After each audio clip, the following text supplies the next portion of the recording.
May is Mental Health Awareness Month. The CDC estimates about 50 million Americans are currently living with a mental illness. Fox 26 anchor Denise Middleton introduces us to one woman who's working to reduce the stigma around mental health issues and get Houstonians dealing with the crisis the help they need.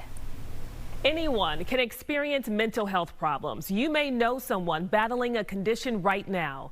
Our mental health is so important at every stage of life. That's why it's so crucial to recognize the signs and know when to get help.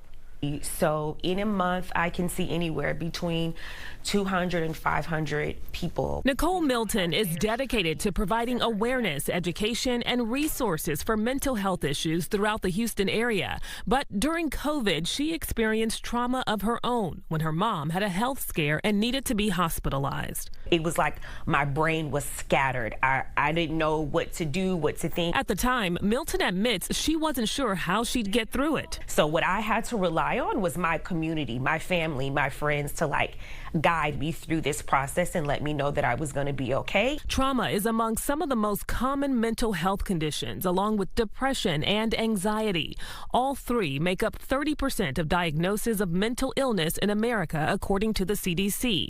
The agency estimates about 1 in every 5 Americans is currently living with a mental illness. That's more than 50 million people. We all get anxiety, but when we start to notice that it's impacting our daily life, like our thoughts are racing all the time, we're not able to do our daily life functions, that's when we know. Depression, usually that's when you see people start to do like an isolation. I'm not participating in any of the activities or things that I used to do. There's also high functioning mental illness that may be hard to detect, which is why recognizing the symptoms is key. Their sleep patterns are off, and so they're kind of sluggish, or they're constantly needing coffee, or they're always tired and fatigued, and that makes them irritable, snappy. Race, gender, and ethnicity may also play a role in mental health. As we're seeing the largest number of people that are diagnosed are white men. They also are the largest part of the population, but we're seeing a rise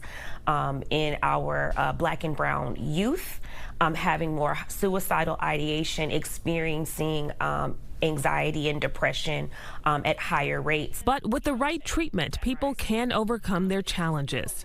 If you're starting to kind of be concerned about your mental health, the sooner you address it, the better, so that you have the tools to, help yourself get back on the right track. But with the right treatment, people can overcome their challenges. Experts say the best thing to do is to find outlets that are helpful for you, whether that's therapy, journaling, or talking to a trusted friend, family member, or coach. But most importantly, do things that make you happy.